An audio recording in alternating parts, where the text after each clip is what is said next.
What if your audience personas told you not just who people are, but how they actually make decisions? Today's episode of the Marketing Moms podcast is called How to Market Smarter Using the 7 Decision Profiles with Kylee Ingram. Kylee is the co-founder and CEO of Wiser, a decision intelligence platform helping leaders design better decisions by understanding how people think, not just what they think. Her career began in international sports television before she pivoted into documentary and interactive media, earning global recognition, including nominations at Cannes 360. Welcome, Kylee. Thank you for having me, Kelly. Lovely to be here. Let's talk a little bit about Wiser. You co-founded a product that uses decision intelligence. Can you tell us briefly what it is, but more importantly, what problem were you trying to solve when you built it? In essence, the origin story. Yeah, well, I think my background in documentary brought me here in the sense that when you're making a TV program, you have to go through what are called commissioning editors, and their comments on my ideas for good TV shows bored me a bit. And then you see what's on TV sometimes, and you're like, what? So I ended up doing an interactive project called Crowd TV, and we crowdsourced a TV program. It went really well, and I got really into the idea of crowd wisdom then, and that was kind of that transition point for me. But also at the same time, I was getting more into the interactive space. I found it really interesting as to how to bring a product to market compared to a TV show, which can take forever and a day. And yeah, they're both hard. So, but the key part of development of Wiser, you were trying to solve a specific problem, were you not? Yes, and I think the big thing is when you look around the world, you think, how did that decision get made? And when you start to dig into it, it wasn't always that. It was a lot of gut usually, or bias, that led to the decisions and who's in the room. And when you look who's in the room, there's a lot of distortion and homogeny in that room. And so that was the bigger picture about we spend so much time optimizing so many things, but people aren't optimizing their decision rooms and who are in them. So I guess it was about, part of it was my interest in digging down to see who's in the room and how does it get structured that way. And I got really interested in the book that went on to win many awards was Thinking Fast and Slow. Oh yes, Daniel Kahneman. Yeah, and when you look at what he's talking about, and then we also use Dr. Juliet Burke's science, it's all about bias. And there's all these biases we take into when we're making a decision. So I think it was about, even though we're trying to make people make better decisions, what we're actually doing is trying to create structures that remove those biases from the room. Outside of demographics, what are the other types of biases that you look at, or we should be looking at? Well, there's demographics, but they show up in different ways in the sense, we'd call that social bias. Who gets listened to and who doesn't. And if you don't pay attention to that, you end up with groupthink. So groupthink gives you a narrow set of perspectives. And then there's information bias, which comes with that, which is what information is valued and what isn't. And teams will overweight the data that confirms their views. And you see that being used in social media in particular. People, it's very easy to silo people because as soon as they hear what they want to hear, they're like, oh yes, I'm in that group. So, and that's a problem for us as a species with our critical thinking. But if you don't address information bias, you end up with blind spots and poor evidence use. And then the final one is capacity bias, and how much complexity can people handle. And, when the load is high, individuals will oversimplify and default to familiar again. And that is the point that starts to limit your creativity and that quality of outcomes that you have. So your product builds on 7 decision profiles. Can you talk us through each of the 7 decision profiles, and how does each one approach decision making differently? I just might say before we go into this, because I think this is not a personality profile. It's trying to work out how you go into a decision. And I mentioned Dr. Juliet Burke's research. She did a lot of research on this. And so we were able to use the framework she came up to create these decision profiles. So we have 7. We have a visionary, which is a big picture direction, but their main characteristic is their openness. So sometimes they'll skew a little bit more, because Juliet found you either your primary or your secondary. You can't go much beyond 1 or 2 when you're thinking about a decision. You've got a guardian that's at risk, looking at risk and is a protector, an explorer who is options and searching for what options are available. A deliverer is very process orientated. An analyzer is looking for evidence. A collaborator is a perspective gathering person. It's not that they're a people person, but they appreciate that other people's input can really help a decision. And then there's an achiever, which is outcomes and, orientated people. And Juliet's research found that in Western society, 75% of our CEOs are achievers or explorers, so outcomes focused. And your premise is that you need to communicate differently to these different types of thinkers, decision makers. Yes. Yeah, and the way we came to that was a charity down here in Australia asked, could we use your profiles to work out how to communicate with people? And we were like, yeah, how are you communicating with people? And it's really funny these days. People are personalizing emails, but the personalization is not talking to the way they make a decision. And at the end of the day, you want them to make a decision, don't you? But you're talking to them about, I don't know, how is their family or whatever, which is lovely. But actually, it might not be lovely to some of these types, that you're not talking to them about how they're going to make a decision. And so when we chatted to the charity about this product, they were like, there's no way we would get our bequesters to fill in a decision profile, which you can go and do on our website. It's free. Yeah. But so we created a product where I spoke to Juliet. I said, do you think we could create a product where we can generate a third party? So I could say, Kylee, this is what I know about Kylee, and it'll come up with a probability of what you're like. And then I put in my correspondence to you, and it'll say, look, you're way off the mark here. This is good. You should adjust this. And what we've now analysed hundreds of donor emails in particular, and they're so far off the mark for analysers, evidence, guardians, which are risk, and the achiever, which is the outcomes. And remember, the achievers are CEOs. So if you're not talking to them in the way they... And these emails are all like really upbeat or not, like save whatever, but they're not giving them either the evidence or the risk assessment or the outcomes that these people want to hear when making that decision. So, for example, most nonprofits, let's give your nonprofit as an example, may have 10,000 people in their database. How would you work with them to resegment that database based on decision profiles? Because that's pretty overwhelming, a task. Yeah, it is. And the problem has been thus far is they don't have a lot of the data that's needed to work this out to some degree. So we've been working with them because the good news is you only need 7 frameworks. You know what I mean? So if you can spend the time to work out who's in your database and what they are, you can start with their job titles in the sense of CEOs and things. So there's certain things that we can get to that do help them do that.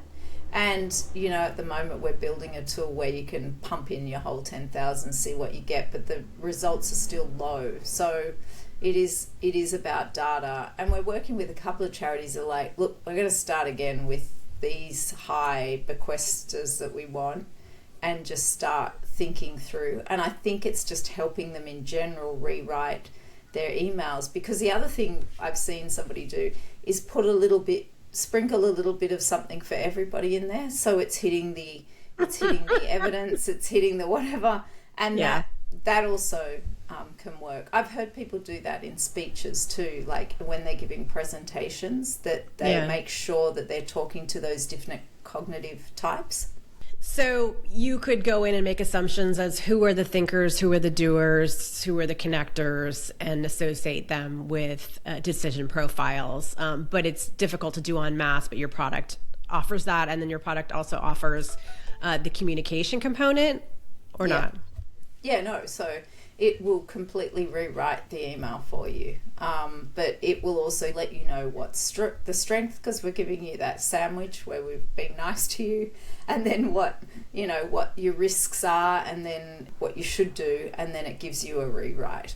The other thing we're seeing is that women are predominantly using it before they go into meetings. So it's not just the charity sector using it. I see women using it before they're heading into meetings to prep for the meeting, to say, who am I meeting?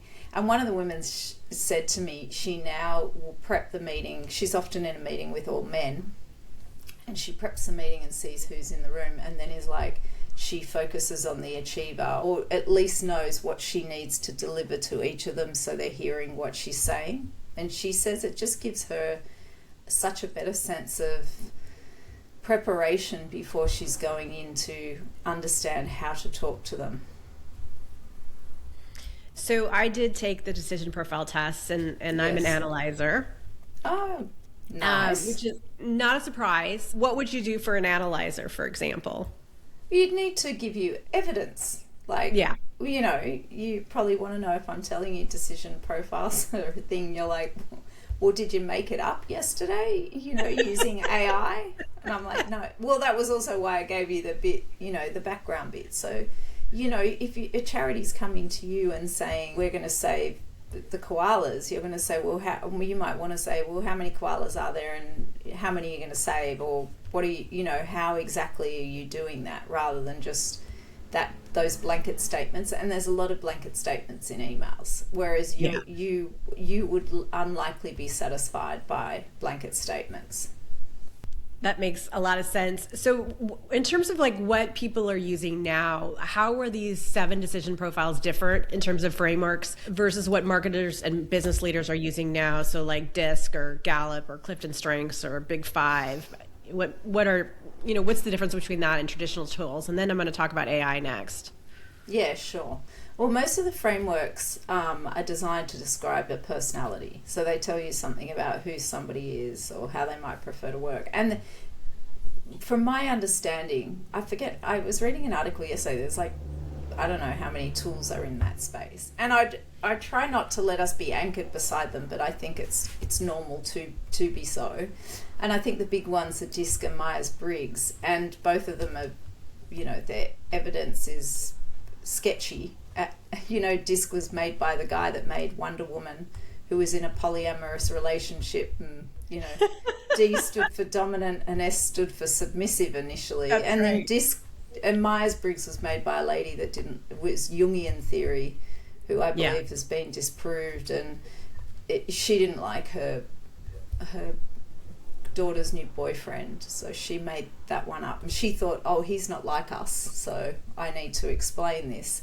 And so the origins are a bit sketchy too at the big, and the Big Five, my understanding has the most science behind it, because it also gives you a rating, like it's not putting you in a box, it's saying you are like this. So I think it's that so it's telling you how you prefer to work, whereas all that we're trying to say to you is this is how people approach decisions in the context. So we're staying in our lane of decisions, but it's trying to help you understand different people prioritize different things when they're coming to decisions, and you understanding that cognitive difference will help you in how, not just how you communicate with them, but our other tools are in business trying to show there's no bad decision profile. You want them all when you're making a decision if you can. You want all 7 of them in the room plus a number of other things. So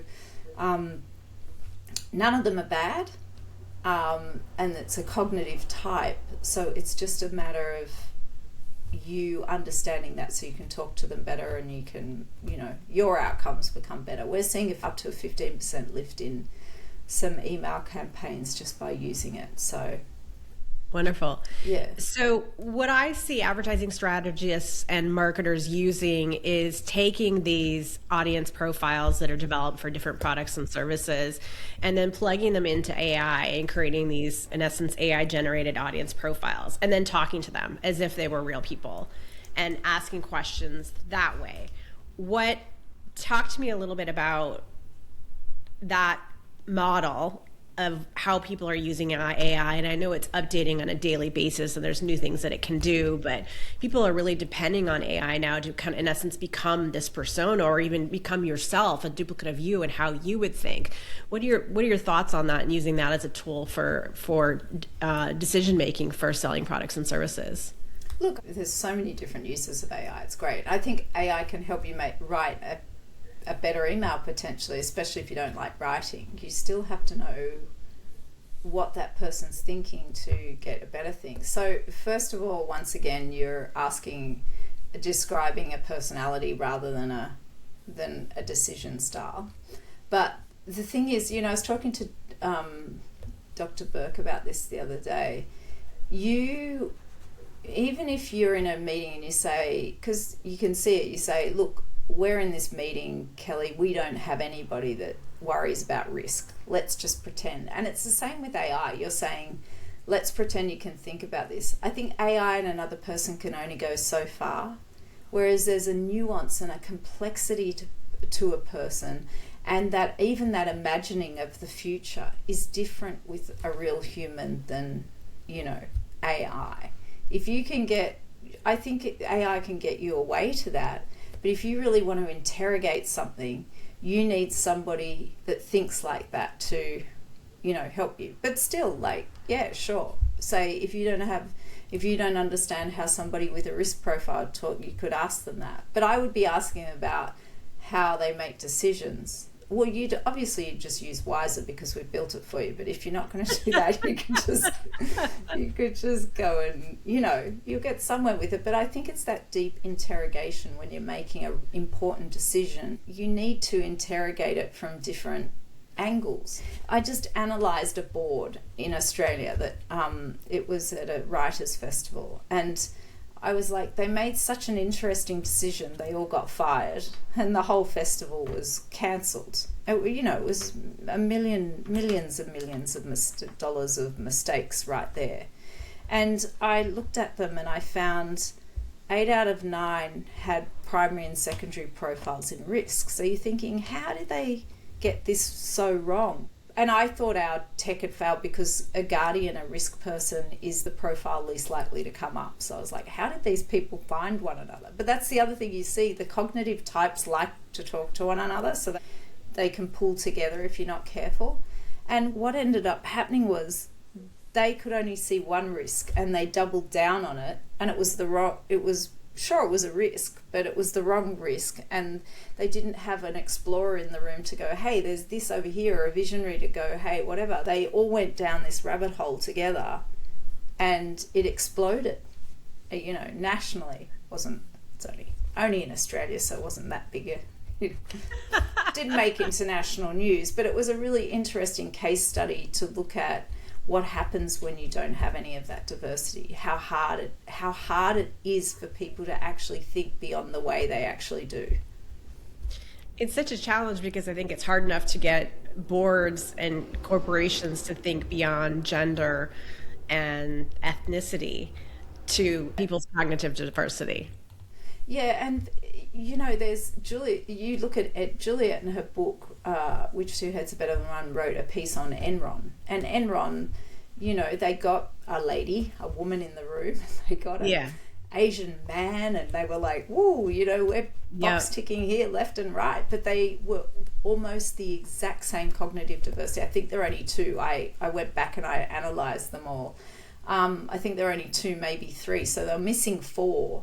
And what happens is when you're the same, you go there faster. And one of the really interesting things that you read in the book too is outward-facing diversity. So when you're talking about outward-facing diversity in a decision, you're looking at age, gender, and ethnicity. And when you're talking about ethnicity, it's really interesting because there was all these jury studies that they did it. Now, if you're a homogenized group, say we're all white people in a room, and a person of color comes in, it's not just that there's a different perspective. White people all check themselves and produce better outcomes. So it's a really interesting way for people to realize, oh, once somebody else, some other walks in, they're like, oh, we've got a different perspective in here. We need to whatever. And the jury outcomes were much increased. There wasn't a huge delay in deliberation, but the outcome was much better. What are the biggest things that marketers can apply right away from the decision intelligence that you've learned in terms of their campaigns or client work or communications? You talked about how 75% of CEO profiles are achievers and deliverers, which changes how you pitch and how you communicate. Are there gender differences? What other kind of things can you give as insights for marketers? There isn't gender differences really. I mean, people would think that women are more collaborators, and we do see a bit of a skew in marketing teams that there are collaborators, and I think the emails are written the closest to a collaborator. So that's something, but it's a 5% difference, maybe 5% more women are collaborators is what we're seeing. And that's what Juliet saw too, but she never put it in a book because she didn't want it to be a gendered thing. So it's not so much a gender thing. Look at Margaret Thatcher. A woman can, just lead the country the same way a man can. So it's definitely about how that cognitive diversity when receiving an email. So I wouldn't put rigid, ideas on gender or ethnicity or necessarily age. There's still a little bit of work to do to work out how they like to communicate. Are there any other insights that you can provide from some of the case studies of clients that you've worked at, or aha moments that are worth sharing?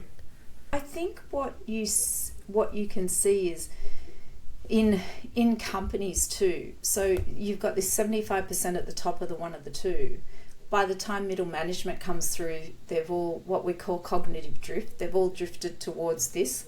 So in a way, if you knew what a company was, by the time you get to middle management, you get that, because they're not protecting. They'll have diversity when it's young, and there's a lot of different people. They'll have a lot of cognitive diversity down here, but it starts to narrow into that cognitive drift.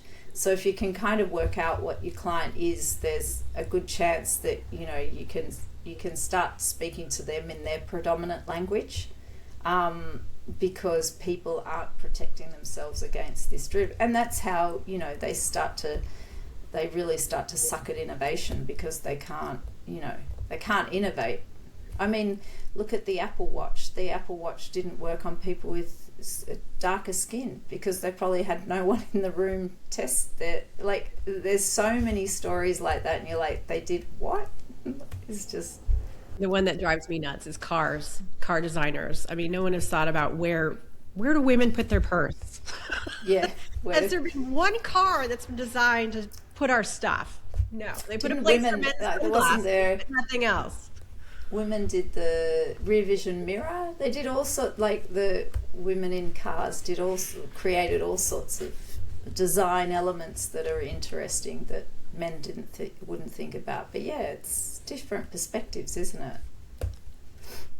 Well, I appreciate your insights, and I'm going to direct everyone to your website in the transcript here so they can take the task to see what their own decision profile is, and maybe even send other people there to check it out, as well as your website to take a peek at your tool. Thanks so much for sharing your insights today, Kylee. And don't forget to subscribe and share. Thanks for joining.